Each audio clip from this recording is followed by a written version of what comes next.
Amir State. Okay, that's the big Igbo state, right? Yeah, that's the big one right across the River Niger. So it's the first one when you enter Igbo land. Okay, hold on one second. All right, there we go. All right, everybody, we are live again early this morning, Sunday morning, Dynast Amir, Search for Uhuru. And I have the brother Ọnuọra Abuah. Did I say it right? Ọnuọra. So the A silent. No.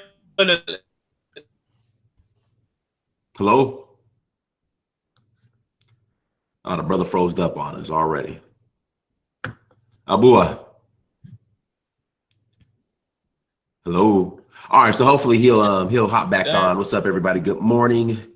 Happy Sunday morning. It is early out here. It's about 9 a.m. You know, let's hopefully get this brother back on. He'll log off and come back on. But today's topic is, why do Nigerians risk their lives leaving Nigeria versus just staying? So we'll jump right into it. What's the brother? Yeah, okay, yeah, we had lost you. Yeah, it was. Hello? Can you hear me? Yeah, we hear you. Okay, let me see. Let me see if I turn my camera on. Let me see what happens. Can you hear me? You might have to turn it off, but if it freezes up again, next time you come on, just you might have to turn your camera off. Okay, okay. Can you see me? Yeah, but we're good. We're good. Yeah, we're good to go.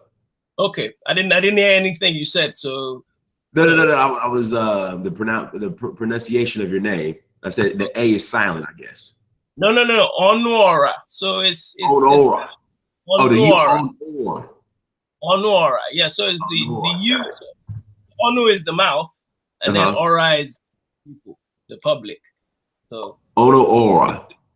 The people's mouth kind of thing. Ọnuọra. Got it. So everyone, we are live. Like I said, this morning's topic is, why do Nigerians risk their lives leaving Nigeria rather than just staying? Now, why is that? And not only that, but let me ask you this.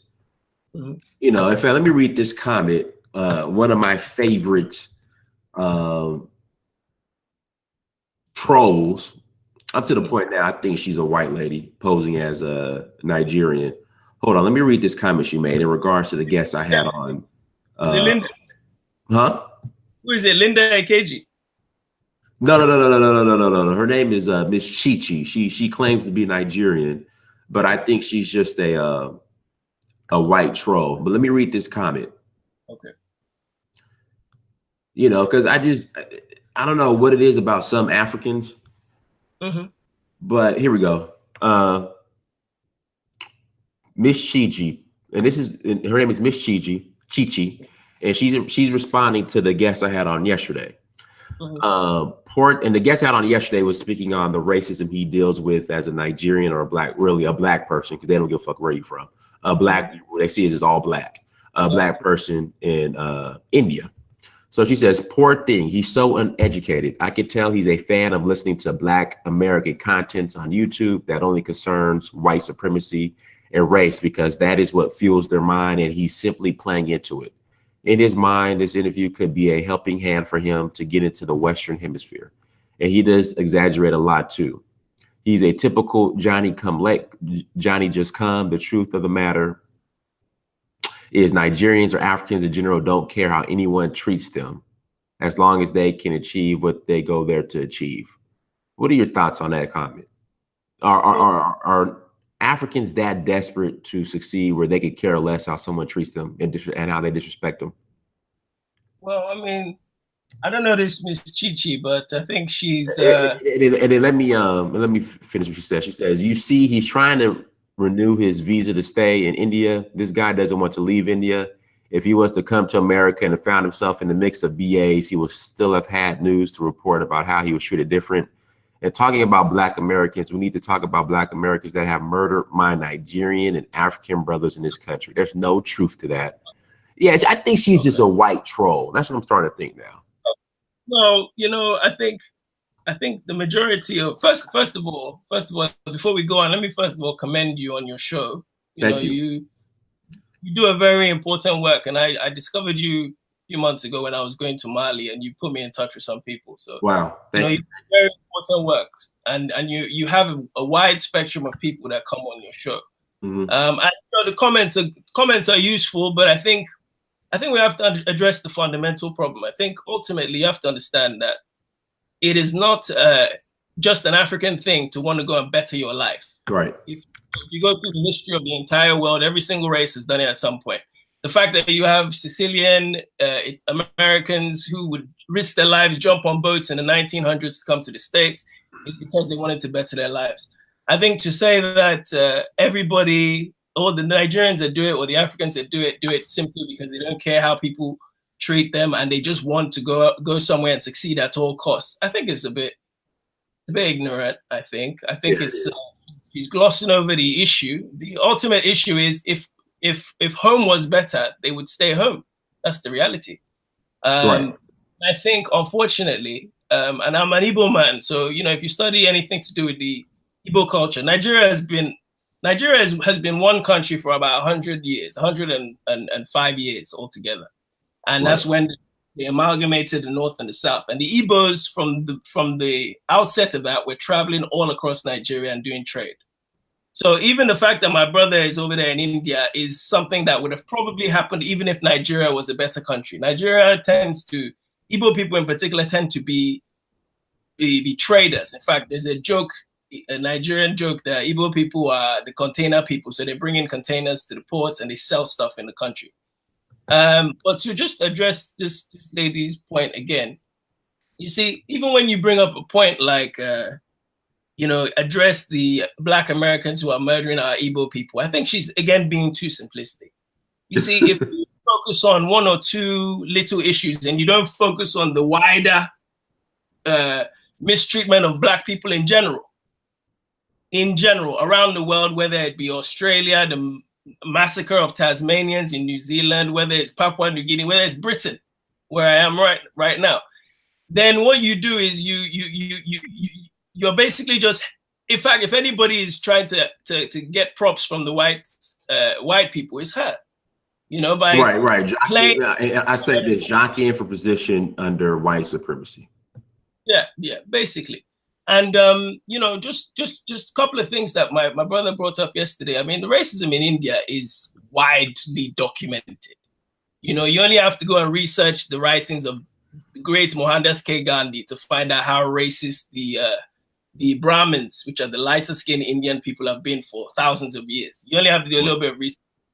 You only have to go and do a little bit of research of Dr. Andulkar, who's basically the Dravidian or the Dalit, the great Dalits, to find out how their plight has been mirrored by what Black Americans were going through in America, what Black people were going through in South America, what Africans were going through in Africa. It's a common theme that we all share. So for me to even be having this conversation with you now, where my sister is there saying, "Oh, let's deal with the problem between Ọnuọra and Dynast." Let me ask you this, brother. Let me ask you this. Sorry to cut you off. Why do some, and I just notice it from sometimes it's Kenyan women. I don't know why Kenyan women, not the men. And to be more specific, Igbos. Why do they have such a disdain for Black Americans? Especially Igbos. I don't know what it is. I don't see it from like Hausa. I don't see it from Yoruba. What's the issue? Because people they group it as far as Africans versus African Americans. But me personally, I have no issues with the Senegalese Gambian community. No issues with the Ghanaian American community.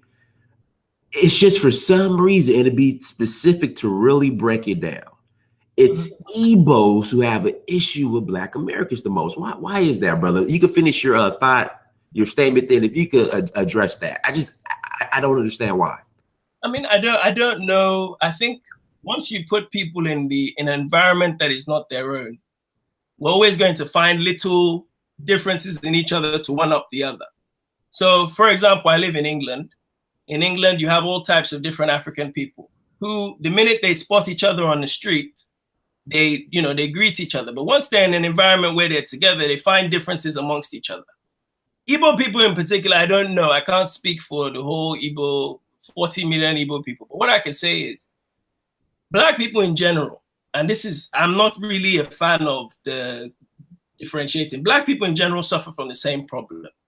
The same problem because we're, as you said, jockeying for, we're looking for the position of white supremacy, that we try and find things to make ourselves better. I think I saw one of your videos where you had one Igbo man who is, phenotypically Igbo, looks Igbo, but on the inside he thinks he's a Jew. Right. So the same problem that we all face. You will find, but you won't find much of a difference with Black Americans. Some Black Americans who like other Black Americans as less than them. You won't find any even within Africa itself. For example, in Igbo land or even Nigeria in general. I mean, you have the skin complexion issue. You have it all across Africa and Kenya, because I was born in Kenya and my mom's family lives in Uganda. So it's a similar type of thing. Over there, again, phenotypically African people, but the way they talk, the way they think, even the way they try and fake their accents, they're trying to be like Westerners. So I don't really, I don't even know if it's just Igbo people. I think Black people, period, we have the same problem of trying to put each other down. And also, I think Igbo people are largely based in Texas. At least the largest population of Igbo people. Oh yeah, well, Houston has the largest Nigerian population outside of Nigeria, more than the UK.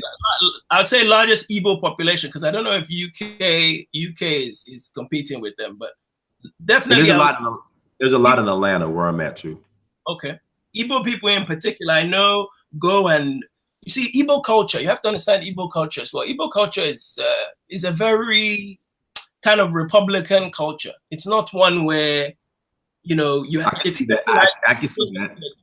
There's no king, there's no central king like the Oni of Ife or the Alafin of Oyo for the Yoruba people. There are many different groups. So they find themselves and they commute, even in, one village right next to the other or one town next to the other, they have to have separate meetings. That's how Igbo people are.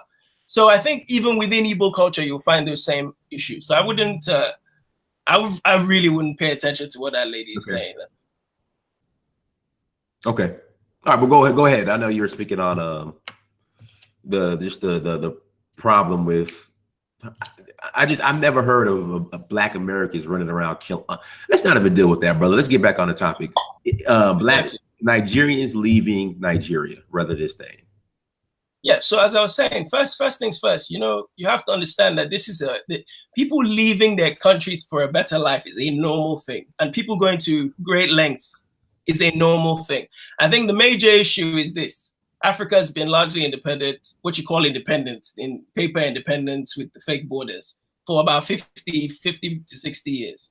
So it's only in the last few years that we're seeing it happen more, because people who were very optimistic 60 years ago are starting to see that everything that they've built or everything that they thought they would get, they won't get.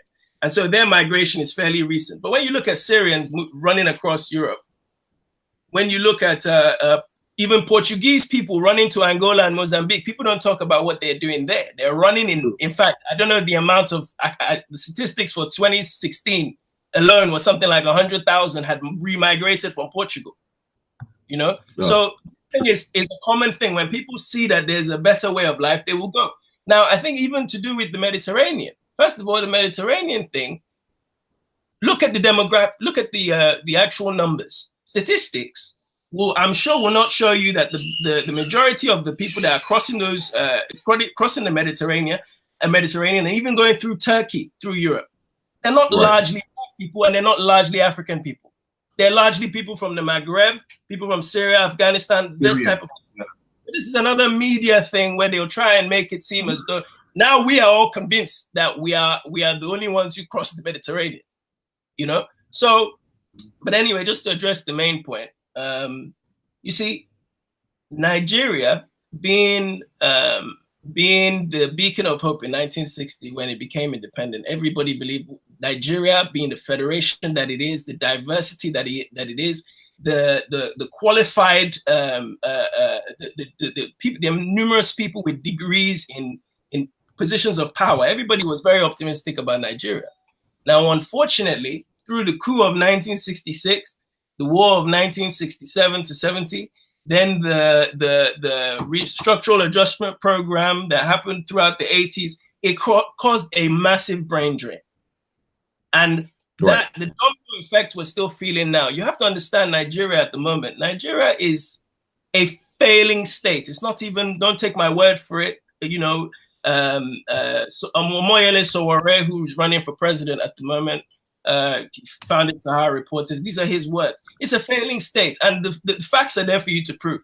When a Nigerian is in Nigeria, unless you're one of the elite, i.e. the politicians or the very, very wealthy, the Dangotes and all those type of people, it doesn't work for you. So you have to almost try and be part of them or leave the country.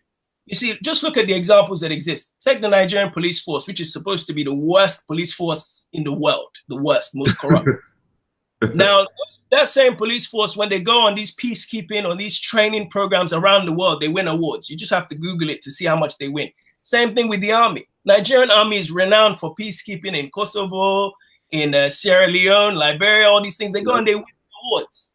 You even look at Nigerian people. A Nigerian person decides to leave Nigeria. Next thing you know, there's a guy in America, a Nigerian guy, doctor, who is the only person to successfully take a baby out, a fetus, inside the mother, operate on it and put it back inside the mother.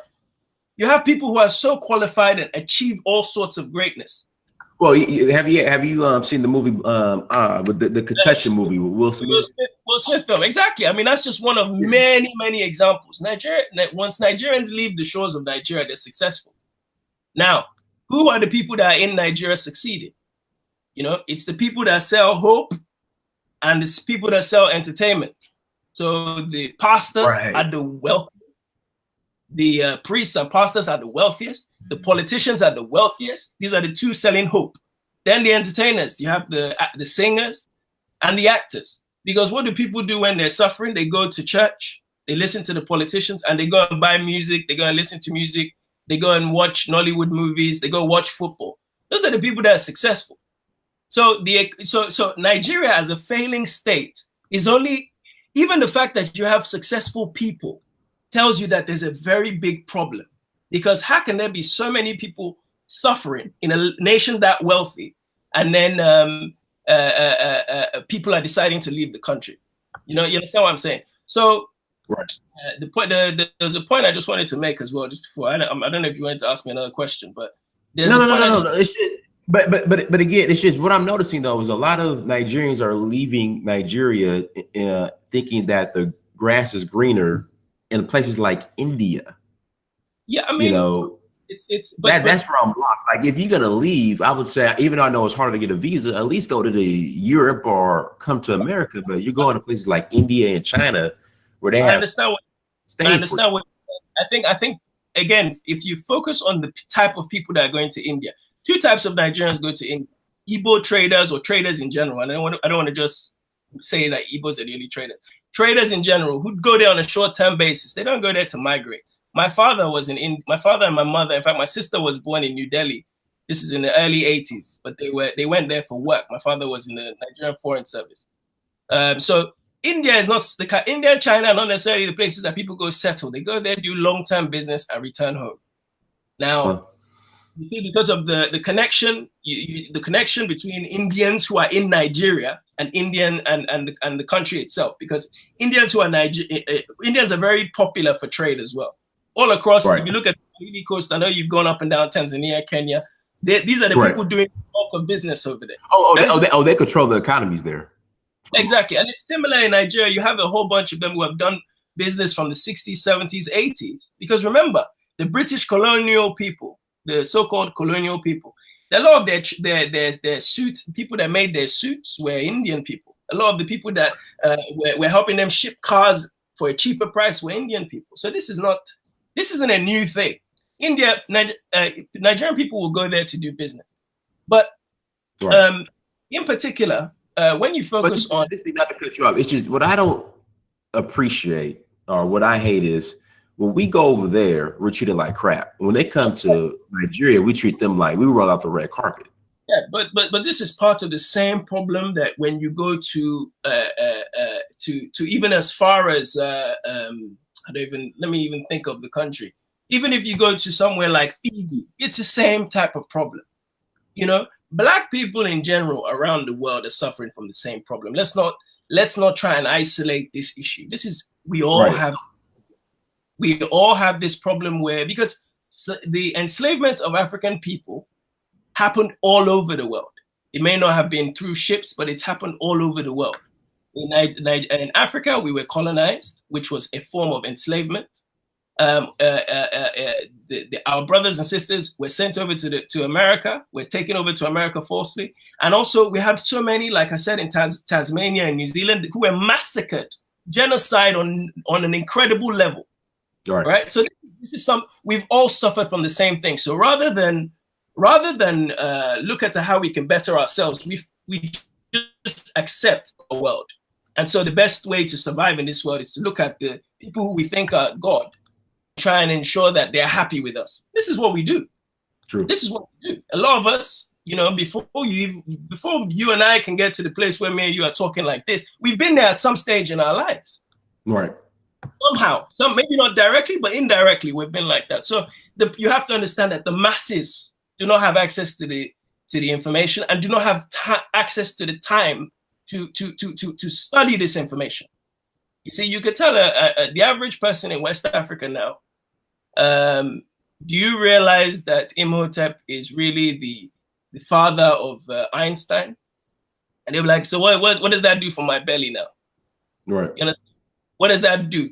When UN goes and puts out all these statistics that people are living on less than $1 a day and all these things, even though I don't necessarily see that as the problem, they also forget to mention that African people in particular are suffering from something called, or something that we can describe as a laziness to think, right?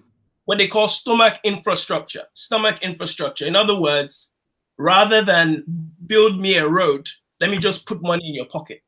This is what politicians do come election time, but it's also what our politicians do when they go and meet these Western multinational corporations. Right. Instead of you actually doing, extracting the oil and giving me the bulk of the money, the white man, I will give you a bunch of money so that you can just bypass everything and not put anything in your country. This same stomach of infrastructure, I need to eat before everybody else eats, is what is killing all of us. And it's no different in the United States, no different in Africa. And this is what we're all suffering. Last thing I'll mention, just a case, again, I was in Mali in April, and on my way back from Timbuktu, I was on a bus. How was Timbuktu? Was it safe? It was safe. But ironically, 2 days after I left, there was a bombing at the airport. So is the airport in Timbuktu now functioning? Well, 2 days after I left, there was a bombing, and my guide actually sent me some pictures. If you want to see, I could forward them to you. Wow. But again, after going there, because I have a Nigerian passport, and when I got to Mopti to Timbuktu, they told us that no foreign. We were on these buses. They said no foreigners are allowed. So because we're filming and we had a permit and we were with we made some calls, we eventually passed, and we had to bribe actually at certain posts because they really didn't want us to get there. In fact, the last mile to Timbuktu we had to walk because they refused to allow us. The bus refused to wait for us anymore. But Timbuktu surprised me because it's still functioning. It doesn't have as many tourists as it used to, but it's still functioning as normal.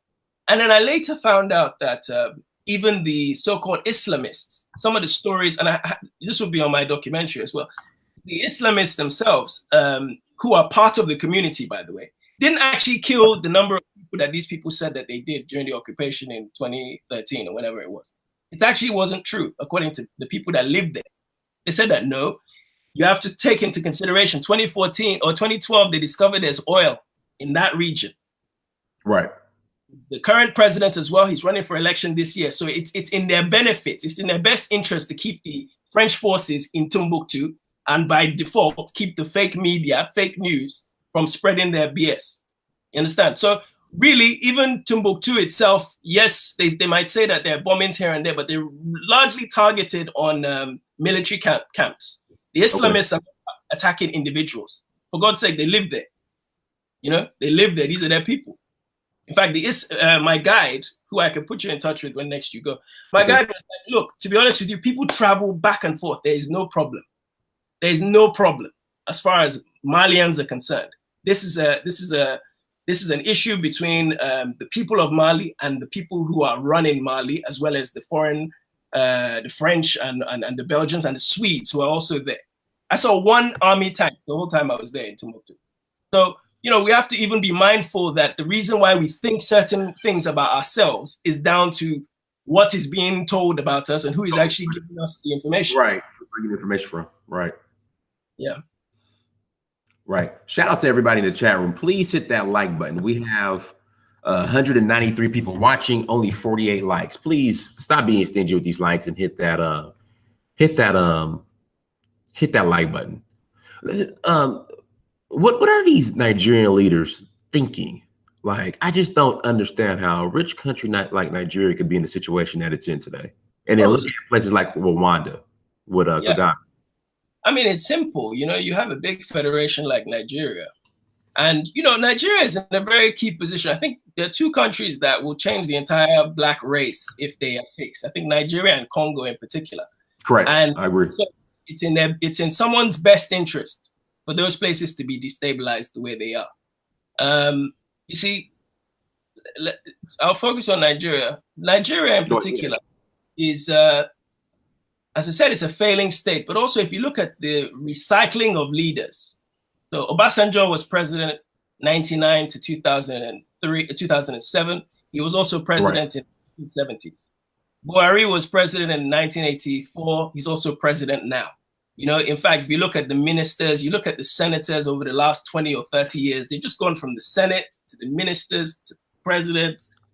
You know, they're just governors. They're just recycling themselves, right? Now, again, a country where your president every 2 months has to run to England for medical treatment. Right. Forget how embarrassing it looks to the rest of the world. A country where your country boasts about its foreign reserve, in other words, how much money they have in a foreign country. These are failing states, right? Failing because of the leadership. So the leadership is not really who you is not really doing anything. Never has been doing anything. Never been interested in doing anything, because they, you know, instead of paying for a hospital for the president to go and be treated, they rather fly him outside.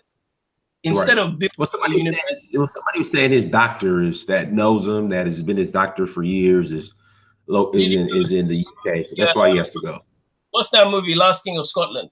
You mean to tell me a president can't afford to bring the doctor over and incentivize him? But more importantly, with all the doctors doing successful things all across the world, you mean he can't pay those doctors to come and be his personal physician? I mean, with all due respect to that person that just spoke, that's a very ignorant statement.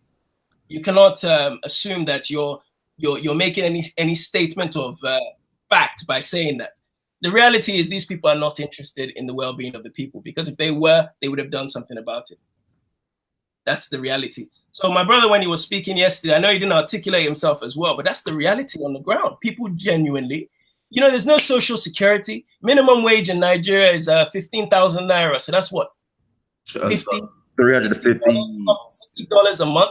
But on the flip side, my brother, the senators, okay, they earn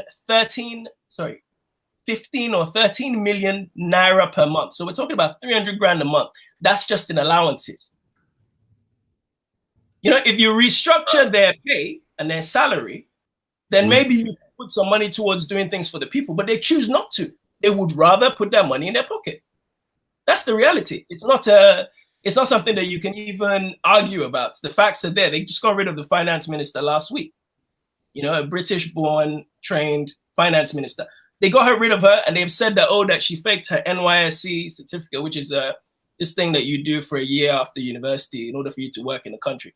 They said that she faked it. And who they put? They put somebody from Buhari's local town, Daura. You know, I mean, this is not news. These are just how things work. But again, who stands to benefit the most? You see, because when these politicians make all their money, instead of investing in the country, they still go and build their houses in England, in Dubai. Right. Dubai, the particular or do like your boy, the former president. He built this giant library, right? That he's gonna live in, correct? Yeah.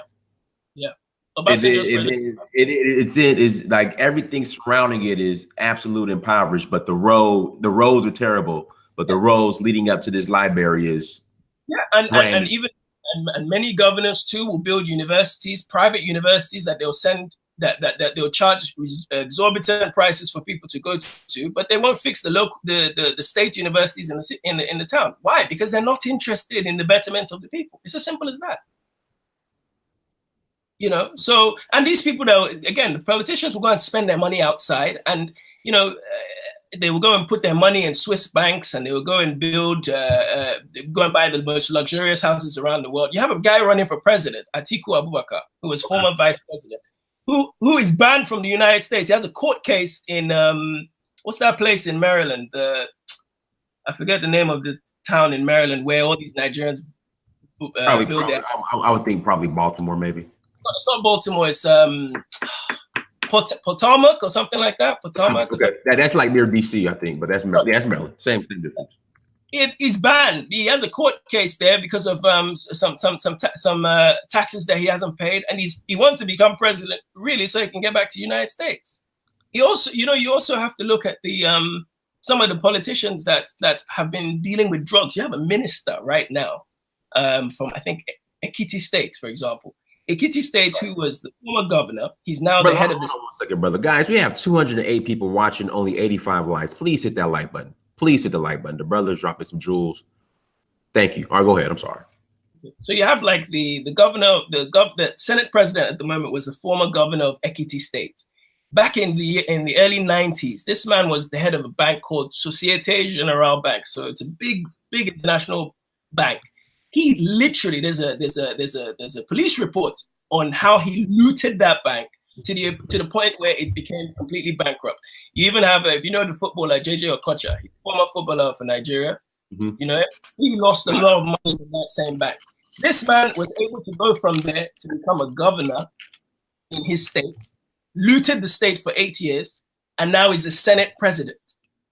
I mean, so it just tells you the type of people that we have running the country. People are very uninterested. And by the way, he has a dual passport, it's both British and Nigerian, which is really ridiculous for an elected official. All right, so real quick. So I asked the brother yesterday who was on the chat, so why are people like Aliko Dogan? Well, I know Aliko's story, you know, but people like Tony Amilu and all these other Nigerian billionaires, how are they able to strive and do well in Nigeria, even though you have all this, you know, chaos? Okay. I mean, first of all, I want to just, because there's something about Dangote that was mentioned yesterday, I wanted to just try and see if I can just add to it. You see, again, back to the point where I made, where when they amalgamated Nigeria in 1913, right? You have to understand, once a link is made between a country, trade routes have to be established, right? Right. And the Dan Tata family, which is, I think, Aliko Dangote's uncle. And by the way, I went to school with Aliko Dangote's son. I went to a very elitist school in Togo, where a lot of rich politicians went to school. So I know a lot of these guys. His family was already wealthy because they come from that line of the Sadana of Sokoto and all the wealthy people in the Hausa land who, when the colonial people came in, they partnered up with them and had them as demigods running the place. So the wealth is a generational wealth. With all due respect, okay. But also, but the newer ones, the Omelus and people like that, but also Femi Otedola, who is his daughter is DJ Cuppy. I don't know if you've heard of DJ Cuppy. Yeah, I'm very familiar with DJ Cuppy. I mean, those type of people, again, there's to an extent they have a certain generational wealth, but it's it's more recent. Again, 1960 to now, very little has changed in terms of who is running the country, right? It's the same sort of people, same sort of line of leadership. So those people were very chummy with those people and made a lot of money from back then. And so now we're only seeing the names come up now, but it's the same family. It's not just that. Alakija family, if you ever heard of the Alakija family, another very famous, wealthy family. And every 10 years, a new person that's wealthy from that family that people talk about. So this is... what's the last name again? Alakija. Another wealthy family. I have it. Wealthy family from, I think they're from Lagos or Ogun State, someone like that. But those people are wealthy and they're ridiculously wealthy. Right. You know, when we're talking about people who have bank accounts which are like the GDP of Somalia, you know, like silly money, ridiculous money. And that's with Nigeria and Africa in general.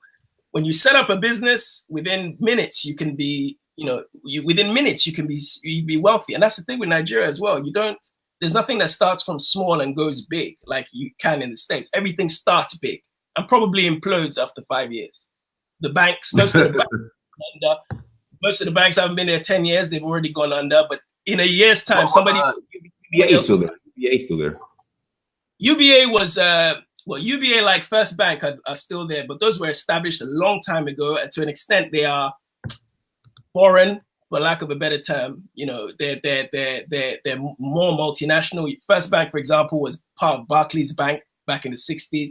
UBA was more of a Pan-African bank, so it was maintained differently. So those ones were lost. I mean, they become privatized now, so I can assure you, next 10 years, they probably won't be around. I can assure you. But you know, UBA, you don't really. I think they've started doing this privatization thing now, where the government has taken over control of many of them, because you know they're charging loans at 35%.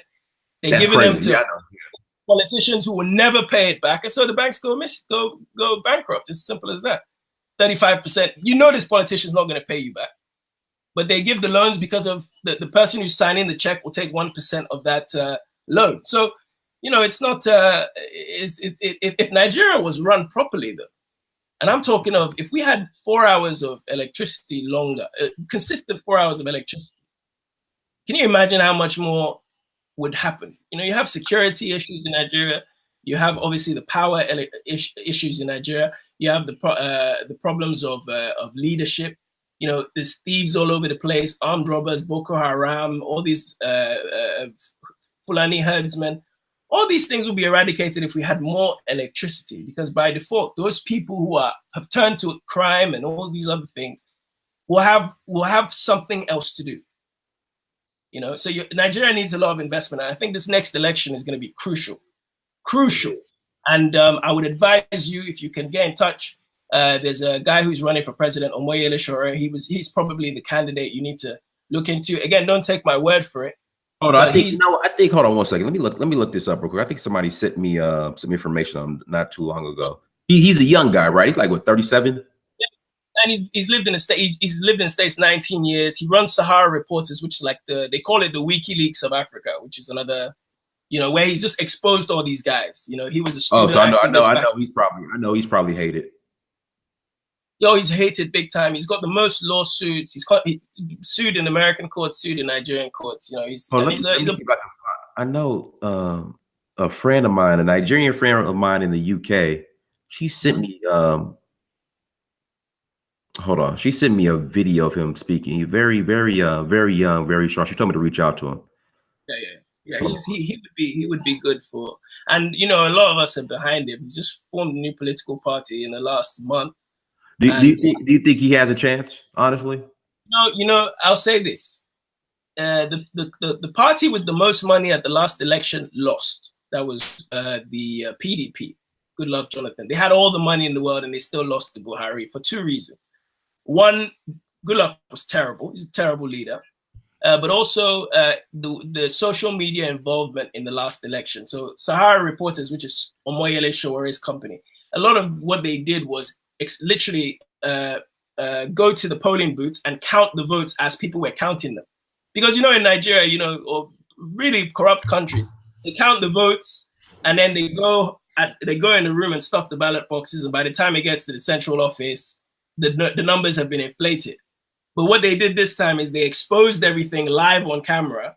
And so the INEC, which is the officiating polling company, had no choice but to announce the same result. So that's what helped Buhari win. Yeah, is Buhari running again? He's running again, yeah. He's announced he's 70, whatever. He's not been, you know, he's probably had 1 year of active duty. The rest of it has been spent in hospital or in London. So, I mean, this is not somebody who... From my understanding, everyone loves his vice president. How do you feel about the vice president? His vice president's a better candidate. He's, you know, again, I'm very skeptical about so-called, what they call them, men of God, pastors, leading. He's a pastor. That's really what he is. He's articulate. but he also has the European mindset. So he may be a little bit better in that he might bring Nigeria to the 21st century to an extent, but he's not he's not the kind of guy that I would say as a Pan-African or even as somebody who's thinking about the globality of the Black race. He's not really somebody I would say is amazing. Right. I think they're better. I think they're better people.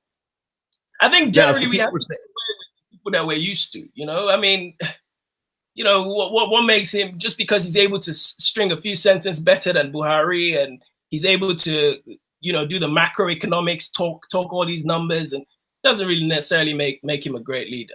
You know, he's a pastor, you know, all due respect. Now, people are saying your outlook on Nigeria is very pessimistic. Why would anyone want to go there? What would be your response to that? I'm going back. I'll be back in Nigeria probably first week of October. So what do you? I think what you're doing is dispelling what these people might see. You see, the danger with listening to facts is you internalize the facts and assume that there's nothing good about the country. I'm just talking about the politics and the things that have made it bad over the years.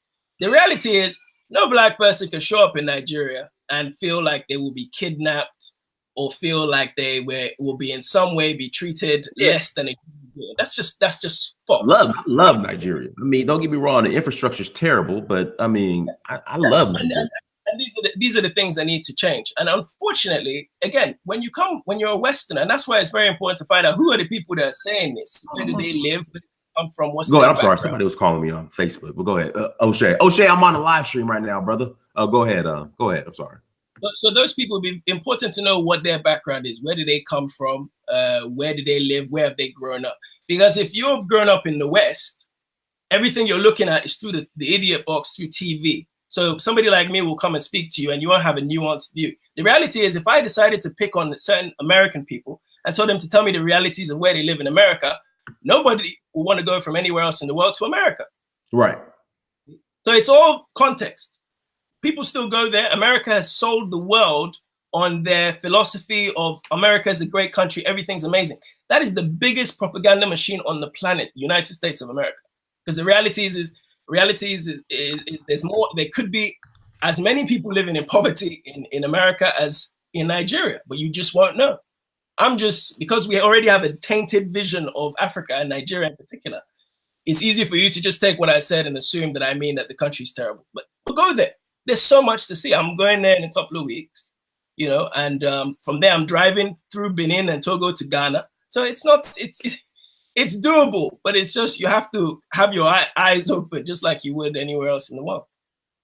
But again, the argument is, if Nigerians or Africans in general, specifically Nigerians, since we're dealing with Nigeria, if they are leaving Nigeria in the way and the manner that they are, why should anyone want to go to Nigeria?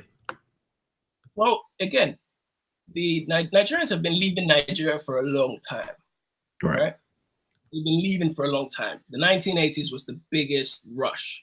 People have been going steadily, but people are also going back in large numbers. My good friends just moved back. They lived in the UK all their lives. They moved back with their entire family because they got a good job. You see, Nigeria it's like they're two different worlds. There's, say, Lagos, for example. There's the Lekki, VI, Ikoyi world, where everything it's like Dubai in a way, and then you have the people that live in and around them on the mainland, right? You see, Nigerians have a mentality of succeeding, you know. So when you have a certain status, it's an amazing place to live. The people that are going there, the people I'm sure that are making comments right now, are probably. Are you in the comment section? No, I'm not. No. All right. Well, yeah. We'll go ahead and finish it. Go ahead and finish. But the people I'm sure who are making these comments, whether they're Nigerians or not, the reality is their experience of Nigeria will be different from the common man, and that's who I'm more concerned with. The people who, you know, the vulcanizer, the people selling tomatoes on the road. I'm more concerned about those people having a fair shake rather than the people who have the benefit of having a foreign job or a father or mother who's rich. That's my concern. So, but Nigeria's, you know, it's a good place to go to. And I'll be very honest with you. I wouldn't say it's, for me personally as a Nigerian, it's much more it's much more pleasant for me to visit Benin right across the border, or Togo or Ghana. or Ivory Coast.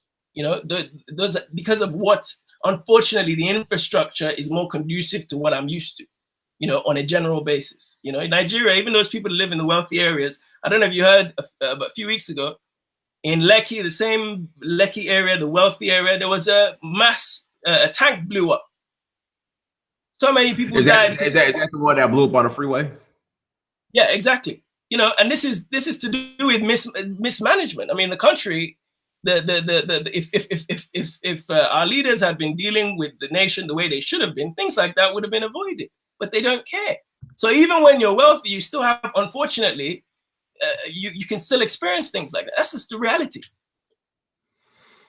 You know, so I'm sorry if you feel like you can't visit Nigeria. You still have to go there. But like I said, I love Nigeria, man. I'll be back now. If Lagos had a Senegalese restaurant, I would be in heaven. But outside of that, I think Nigeria as it is. I mean, it can improve as far as infrastructure-wise, as far as electricity, roads, you know. Because, I mean, when I was in Osun State in Oksobo, like, we were out of electricity for 6 hours a day. Like, it was standard. Like, this time from this. 6 isn't bad. I mean, somebody else was telling me that 6 hours isn't that bad. I'm like, are you serious? It means things are improving. I mean, my whole family, my parents, my siblings, they all live in Nigeria, you know, but and you know, ironically, like I said, my mother's not even Nigerian. She's from Rwanda. She's lived in Nigeria for nearly 30 years, but my mother will never leave Nigeria. What does that tell you? She's from Rwanda. Will never leave Nigeria, not because her husband's there and her children are there. She said, if I have money, this is the best place to live in the world. You know, so again, if it depends on where you're going, who you're going with, before you know, for you to experience Nigeria. If you're going to live in, you know, on the mainland in a place like Badagry, for example, or Mushin, one of these like ghetto areas, of course you you can't look forward to that. But chances are the people who are commenting will be going. Badagry wasn't that bad for you know. But again, Badagry is not that, and I think. Dynast, I think with all due respect, you're someone who more wants to connect with the people. Very few of us are like that. The majority of us make sure that my hotel has the same Wi-Fi speed as America or England, wherever I'm coming from, that to an extent, if I want to buy something, I know the price ahead of time. You know, the West has got us so confused thinking that this is civilization. Right. You know, we're obsessed. We think civilization is being able to go and flush your toilet properly. The reality is civilization is how you get on with your common man. And you don't get that better than when you go into the communities and see, like I saw some of your videos, the way the people were talking to you and embracing you, that's how it is. Right. Those people, for all you know, could have been armed robbers. I'm not saying they were, but just to paint a picture, you don't know, the people are generally doing what they're doing out of frustration. You know, they're doing it because they have no choice. They feel they have no choice. So African people around the world in the diaspora, don't look at Nigeria and say that just because I'm making some comments about how bad the nation has been run, that is not a place to visit, right? It's still a place that you can visit. I personally think there are many places across the continent for you to visit if you want to get an African experience. You know, but if you're used to a certain standard, you know, Nigeria is you could go to Nigeria, but there are also other places you can visit. I think what are you going to Nigeria for is my main thing. What are you going there for? Let me ask you, how do you feel about I know you mentioned Benin. What's your thoughts on Benin? I've been there twice. I'll be back in January. What are your thoughts on Benin? Well, Benin is they had a recent election where the president that was voted in had made sure that the corruption with the police has stopped. So now the police stops, for example, you know, the corruption isn't there as much. Again, people are not living, they're not wealthy people there, but it's a much smaller country. What is it, 6 million population? Yeah, it's not that big. I'm trying to figure out where do you keep 200? Where are the 200 million people that live in Nigeria? That's a lot of people. Yeah, I mean, what, 2 times the size of California? You know, so it's pretty big. You know, and we still have empty land. The problem is, again, when these Europeans came and confused us, everybody started migrating to cities. So the rural areas, if you go to the rural areas, you know, there's a lot of land. You go to the north, the northeast, Sahara Desert, the amount of I mean, if these people decided to build cities there, you know, I mean, there'll be so much room for people to go to. But they say Lagos is going to have a population of 25 million in like the next 10 years. That's ridiculous amount in one geographic location. That's more than 10% of the population, you know? So, you know, Benin and countries like that are nice. But again, you wouldn't, as a Nigerian, there's no better place for me to be than in Nigeria because, again, Nigeria moves at a faster pace. The people there are much more switched on. Just think about the things that they're doing around the world. You know, look at all the success that they're achieving around the world. Those mines are in Nigeria right now. So the nightlife, for example, if that's what you're looking for, fun, the culture, you know, there's no place you go to where you see more elected officials wearing their native clothes than Nigeria. True. I would say that's true. You know, I mean, people are really, even though, you know, typically, you know, inside their minds, they think Western, there are some things that are very, and there are some people that are very, very into their culture, you know. I agree with that. You know, my mind is always thinking about the benefits of the Black race as a general theme. So I don't really focus so much on, you know, can you go and get Starbucks or KFC there? I'm not interested in things like that. I'm more concerned with. Yeah, I don't care about that. I see. That's what I understand. Why would you want KFC or McDonald's when you get suya off the street? Yeah, but again, it's part of that way of thinking. Even though you know, say for example, Coca-Cola. Even though you know Coca-Cola is this foreign thing that is against, you know, it kills you. It has so much sugar and all these things, all these chemicals. It's only good for cleaning your toilet and things like that. We would still rather have it because it's foreign. It's just like the Louis Vuitton thing, you know, Nigeria and Louis, Gucci, all these, same thing that Black people do around the world, by the way. We would rather buy all these things, even though it makes no difference to our outfit. It's just having a name. Again, we want to say. Another thing too. Oh, well, since we're speaking on drinks, I could not for the life of me find any BSAP in Nigeria. Yeah, I think that's down to you were in Lagos. Where were you looking for it? Lagos or in Osun State? Osun State, yeah. I haven't really been to Osun State before, but I know that the governor of Lagos really tried to knuckle down on a lot of, at least street vendors selling stuff like that, because he was trying to clean up this image of Lagos. So they even got rid of like the Okadas in some places, you know, the motorcycles. They got rid of them in places, you know, the downfall buses, the little yellow buses. But they've tried to regenerate the place for Western investors. So it's not as easy to find things like that. But it's even in I went to, when I was in Togo, there's another thing they have called Tampico. I don't know if you know Tampico. It's like fan yogo, you know, the yogurt sachet drinks. Yeah, but I gotta have my BSAP. I gotta have my BSAP. There's no substitution for BSAP. I could not find any BSAP in Nigeria. I didn't look at Lagos, but I have to have my BSAP or I can't function. If not, somebody will find it for you. You seem like you have enough connects. If you let them know ahead of time, they'll get it for you. Okay. Network television was disagreeing with you, saying you're out of touch when it comes to Nigeria. What would be your response to that? I'm out of touch. Where's who's the person? What's the name? Ninet Network Television. Where's Ninet Network Television? Where are they? Us? I guess he's in Nigeria. I don't know. Yeah, he's in Nigeria. Look, as far as being out of touch, I think out of touch is something that you say when you're trying to, the ship is sinking, and rather than be exposed to the truth for you to do things better, you rather dismiss what somebody is saying. I don't really care whether they think I'm out of touch or not. The realities are, I'm trying to speak as many facts as possible. I'm trying to stick to statistics and things that are proven in the media. Now, me being out of touch, I think has to do with me saying that Nigeria has all these problems, but I don't know whether that person themselves is benefiting from some of the mismanagement of Nigeria, because this is another thing. A lot of people are wealthy in Nigeria as a byproduct of aligning themselves with people who are, you know, in the elite of Nigeria. So their own frame of mind is not the same as mine. My family lives in Ebute Metta. If you ask that person where Ebute Metta is, they'll tell you where that is. That's the ghetto. When I go there in 2 weeks, that's where I'm going to, the ghetto. We have a flood.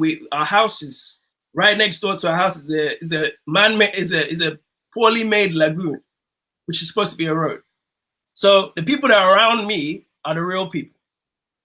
Go and Google Ebute Metta. If I'm gonna vlog it, I have a YouTube channel. I'm gonna vlog it. I'll show you where I live. Okay, yeah. Out of touch is that's, you know, I don't know what you're trying to say. Okay. Let's see what else we got here in the chat room. But any more questions? Somebody said, please come to Ebute Metta. Ebute Metta. Yeah.